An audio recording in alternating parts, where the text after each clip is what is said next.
Hello, everyone. Welcome to this Radcast. Elizabeth and I, Jamin Shively, are back. And Elizabeth, great to see you. How are you doing there in California? I'm very well. How are you, Jamin? Doing great up here in Seattle.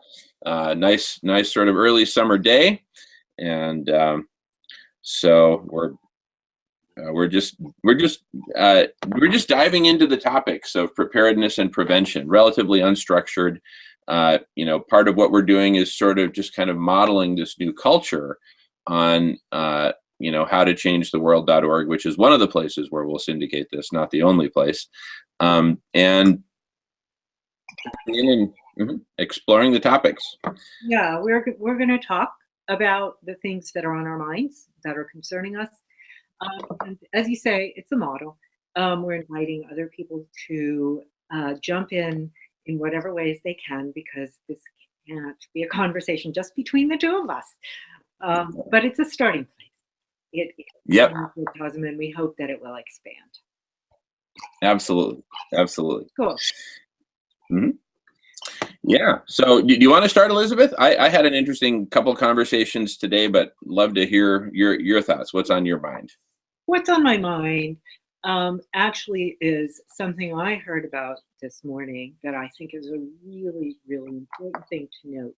Now, there have been some efforts to create a boycott on goods and services made in the United States since the inauguration in January. But I think there's more of a boost that is happening to that idea, and I want to note it. I think it's a really good idea. I think we need to employ any tactics that we can, and we know that BDS has been successful in other situations around the world where there are intransigent governments that just don't care about the well-being of the people. And I think we're looking at one of those right now. So anyway, I just want to say BDS. I think we need to look into it, and I think we need to work on it. I'm going to work on it. On the boycott? Yes, absolutely. Yeah. I mean, well, I don't think it's going to, I don't think it's going to change things, but I still think it's appropriate. I think that, that with the announcement yesterday by Trump that we're pulling out of the Paris Accord, the Paris Accord is what it is, but the xenophobia, the hubris, and the nastiness that he displayed, the intention to basically consign everybody on this planet to death, might not have made a difference, but it was the attitude, and I think there needs to be a response to it.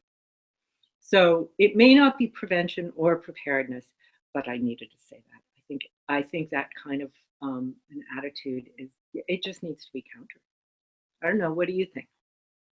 Yeah. No, well, look, we definitely need radical actions, radical strategies, radical as in get to the root. And so that certainly sounds like a viable candidate for one of those.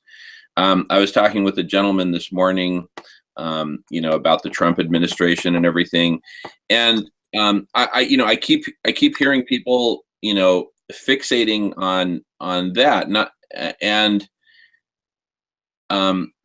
but really, I don't know if it was you who used the word sideshow or someone else, yeah, it was you. Thank you. I mean, a lot of these politics and whatnot are really a sideshow to the main story. The big story is we're entering a period of rapid overheating, which, will unchecked drive us to extinction along with most other species.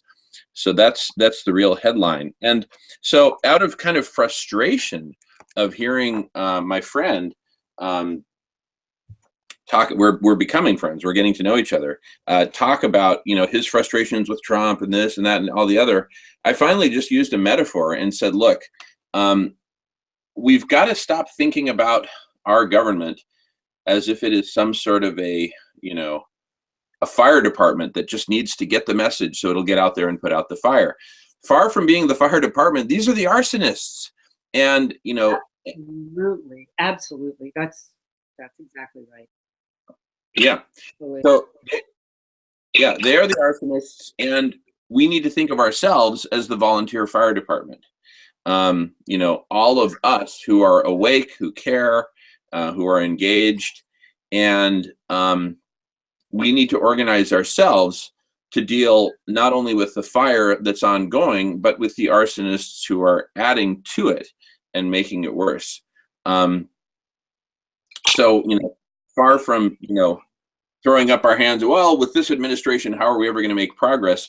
As we're seeing, the current administration is so polarizing that it's actually having the unintended consequence, unintended from their perspective, but wonderful for us, of really uniting the resistance, really galvanizing the resistance. Because, if Hillary had been elected president, then I don't think you would have seen this mass mobilization against Hillary, right? It would be kind of like, okay, she'd probably do some stuff to, to work on climate and this and that, but really the deep state would be doing its dirty work, with perfect cover. Right now, the deep state is doing its perfect dirty work with very thin veneer of cover. It's obvious, what they're up to, and it's so obvious that it's so destructive that, talking about boycotting products and services made in our own country is now on the table. I mean, that's exciting. And that is what the Palestinian people have done. They have called on the world, the civil society in Palestine has called on the world to boycott anything that is made in Israel. And the South Africans did the same thing. And the South African Blacks and people who are campaigning against apartheid. So, from within a country, people have said the behavior of our government is such that we want the rest of the world to boycott, to sanction. And we know that there will be a cost to us, but the behavior of our government is such that that cost can't even begin to touch, what is going on right now. So, and I think I want to circle back for a minute, Jamin, and say that, I was referring to the feeling that we get from the arsonists, if you will, from our government, the attitude, the hateful behavior. And I think that as we respond to that, however we respond to it, and in a lot of ways it is a sideshow, it's an acceleration too. I mean, clearly Trump is accelerating what is already well underway, and moving at a very high speed. But I think it's really important to consider how we respond, from what place in ourselves, with what kind of heart and mind, and be cautious and mindful about replicating the kind of aggressive tactics that we object to in others. It's about how we do this as well as what we do. And so, in terms of our conversation about preparing and preventing the extinction of ourselves and many others, I just want to sort of put a marker in our conversation and note that I think that that's a really important piece. That whatever we do, we may have to fight, we may have to insist, we may have to demand, we may have to cajole, we may have to convince people. But as we do that, I just want to advocate for doing it from a place of respect and heart and love, and deep appreciation for all of life, as opposed to a negation of life, which I think, is what we see on the other side. So it's not just about policies and actions, it's about the motivation and the quality of those actions, from my point of view. Yeah, absolutely. And yeah, I'm really glad you brought that up. because we are we have seen some violence, in the last few months. Groups like Antifa, for example, taking violent action, and I really think it's worth discussing, because I think we can be much more powerful using the nonviolent approach. I mean, look at what Gandhi and his followers were able to accomplish. Getting the most powerful, one of the most powerful empires in the world, off their backs, to all using nonviolent means. So I think that I would advocate for that, just empirically. I mean, I'm not some great student of revolutions where I can say, aha, nonviolence is always the answer. I don't But think it always works, and I think you need an oppressor that has a conscience, and I'm not sure we have that anymore. I think in India, eventually the world came to bring some pressure on the British, and they were embarrassed. They were mortified. They had to back off. They were killing defenseless, weaponless, meditating Indians. But we now have, unfortunately, we have a subsidiary or another iteration of Blackwater using anti-terrorist tactics on the water protectors.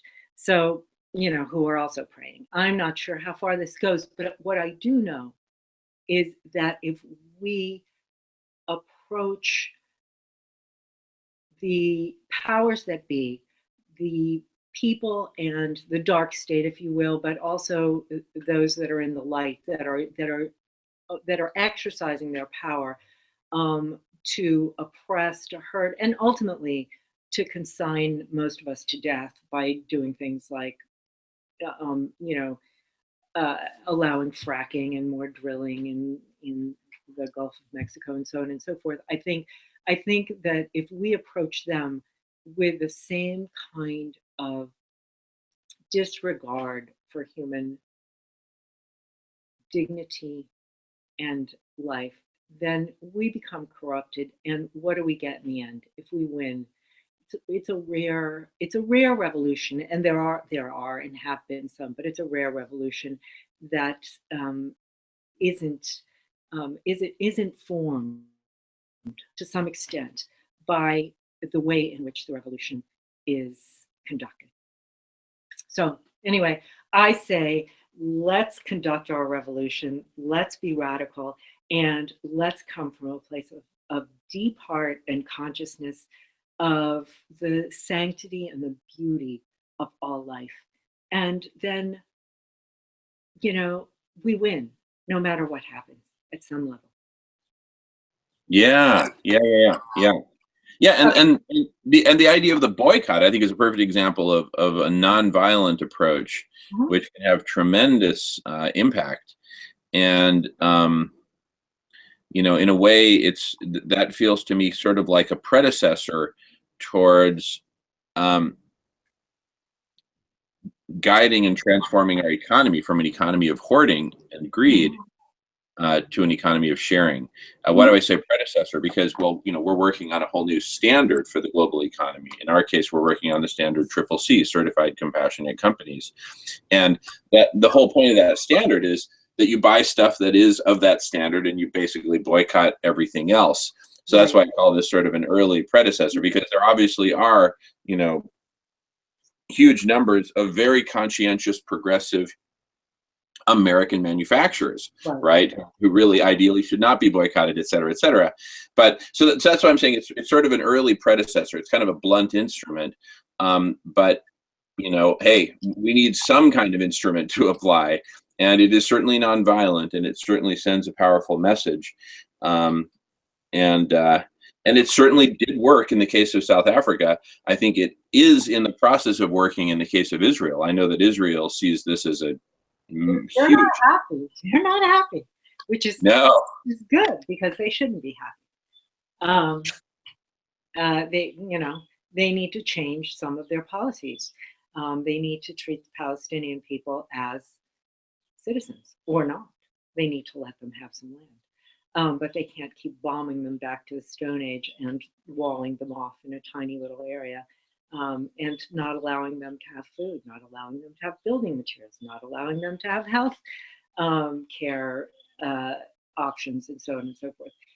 So it makes sense. And right now, we have said, in many ways, but very, very specifically yesterday, we're not interested in participating in, a very flawed but still global process that would possibly slow global warming. We've said no, our economy is more important, our jobs are more important. It's very short sighted and very stupid, but why should the rest of the world buy our products? We're saying we get to do what we want to do, and the rest of you who have more sense than we do are supposed to be making all the sacrifices. That doesn't. So anyway, just a thought. Yeah. Mm-hmm. But we should maybe talk about some specifics in terms of our topic of preparing and preventing what seems nearly inevitable at this point. Yeah. Um, you know, as we're just kind of brainstorming here, and I just want to be open to whoever is watching this recording, in the future, that, this is just an experimental thing that we're doing. And we see this very medium of open conversations that are recorded, and ultimately, many can be broadcast real time, so that people can watch them as they're happening, submit questions, comments, etc., find ways of participating in the conversation. This experimenting with this new medium for us, I think it's really key, because I think if we're going to accomplish anything, it's going to depend upon us coming together and talking and sharing, whether talking through video conferences or writing and on discussion forums and whatnot. I really see that as key. In fact, so if it's okay with you, I'd like to kind of talk about the medium for a couple of minutes, because even though it's sort of at a meta level, right? It's kind of upstream of the kinds of solutions that we'd be generating using this medium. Mm-hmm. For example, it just occurred to me, why don't we do, some or even all of our broadcasts initially, actually broadcast them real time and let people know, hey, you're welcome to join. Anyone can join, right? Could you imagine just, 2 or 3 other people just popping up on the screen and saying, hey, I heard you guys were talking about prevention and preparedness, and, I'd love to thank you for inviting the world. I'm a member of the world, so here I am, kind of thing. I think that's worth a try. As I was saying to you earlier, Jamin, I think that, expanding this circle is really important, and, finding ways to focus some light on the issues that we think are important, and maybe using that light to help us illuminate some possible paths to take. I think it's incredibly critical, and I really am not that comfortable in this medium. I'm a writer, and this is not the easiest thing for me, but I'm here because I want to focus that light. And this is something that you're more comfortable with, and I'm on board, because it is a means of pointing and also inviting other people to share their perspective, their ideas, because this is not a situation that we're looking at that a genius can figure out the answer to.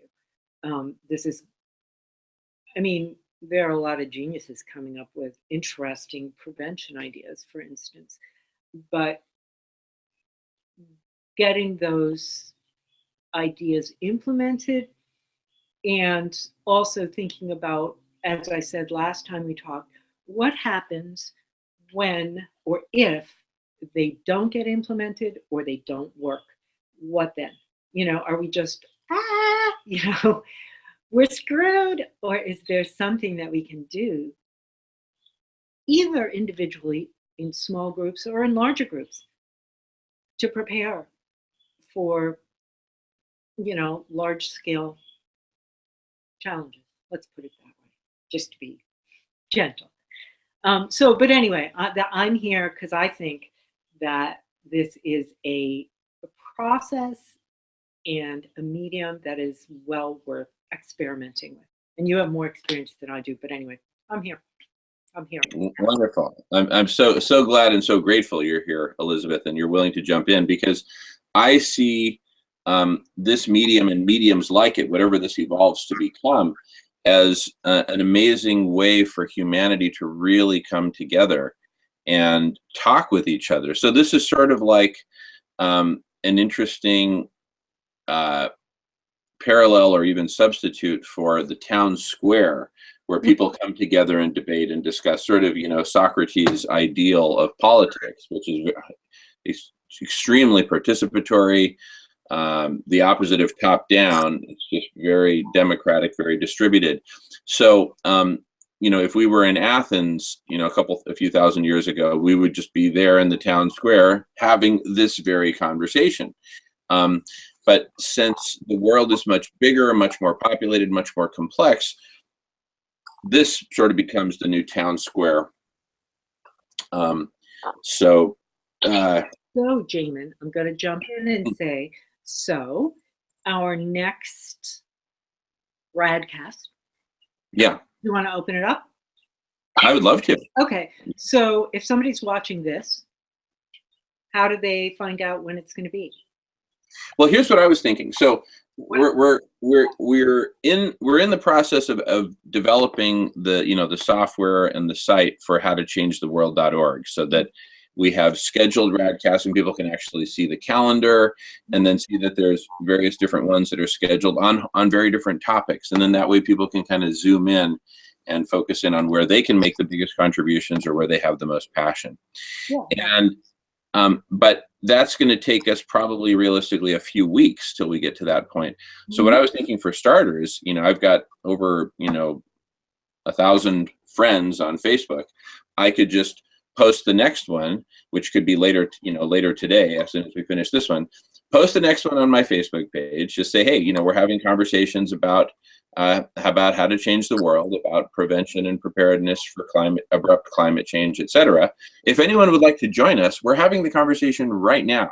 And, we're about to kick it off, and we'll be going for the next whatever hour or whatever period of time we choose.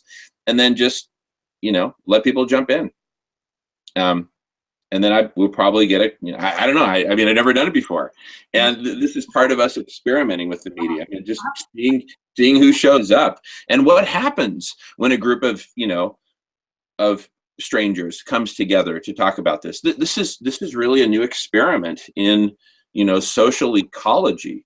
What happens when we get human beings together in a time of crisis who don't know each other? Again, the town square. But this is sort of like, the early stages of the Cambrian explosion, where we're still a bunch of unicellular creatures swimming around in this primordial soup, and we're just figuring out how to come together.